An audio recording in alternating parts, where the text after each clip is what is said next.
Shalom Aleichem, il y a dans la paracha de Yitro un grand yesod, une idée fondamentale pour la vie de l'être humain.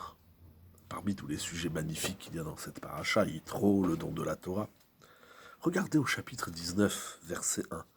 La Torah nous dit, voilà que le 3e mois, après la sortie d'Égypte, les enfants d'Israël sont venus dans le désert du Sinaï. Donc la Torah nous dit, le 3e mois, c'est-à-dire le mois de Sivan, le peuple d'Israël est arrivé dans le désert du Sinaï. Verset 2. Ils voyagèrent depuis Réphidim et ils sont venus dans le désert du Sinaï. Ils campèrent dans le désert. Le Shem Mishmuel fait un constat très puissant. Le verset 1 nous dit leur point d'arrivée et le verset 2 nous dit leur point de départ.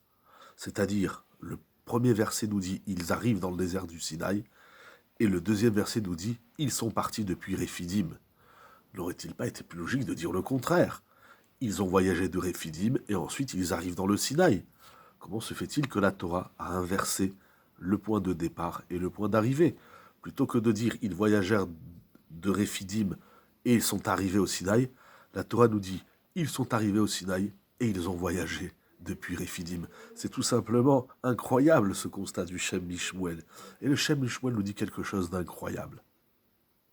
Réphidim, c'est l'endroit où les béné Israël, les enfants d'Israël, se sont affaiblis de la Torah, comme nous disent les sages dans le Midrash. Sherafu Yedehem Mina Torah. Et lorsqu'ils se sont affaiblis de la Torah, alors Amalek les a attaqués.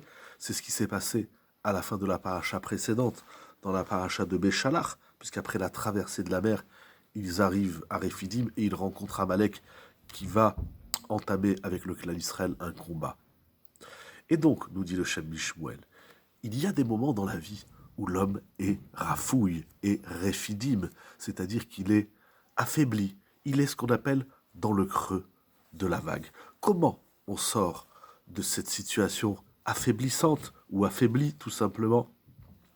Eh bien c'est parce que les enfants d'Israël, c'est-à-dire en vérité lorsqu'ils ont vu Amalek, ils ont dit oi, oi, oi, qu'est-ce qu'on va faire? Comment on va s'en sortir de cette situation? Nous prenons conscience qu'Amalek a pu s'introduire et attaquer le clan d'Israël parce que nous avons baissé les bras.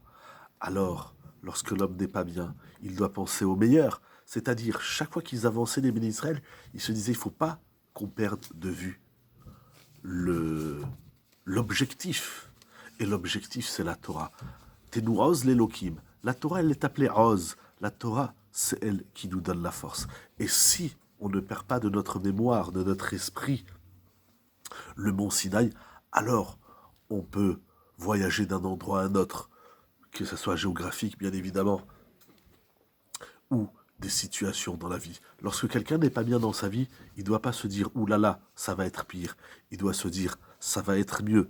Et dans les mots du Shem Mishmuel, il écrit « Sheyetzayer benafsho ma'alot gvoot » basé Yachlefkouar. Lorsque l'homme il est dans un moment de déclin, il est dans un moment où ça va pas, où il se sent pas fort, etc. Alors plutôt que d'imaginer le pire, il doit s'imaginer le meilleur. C'est tout simplement incroyable ce qu'il écrit.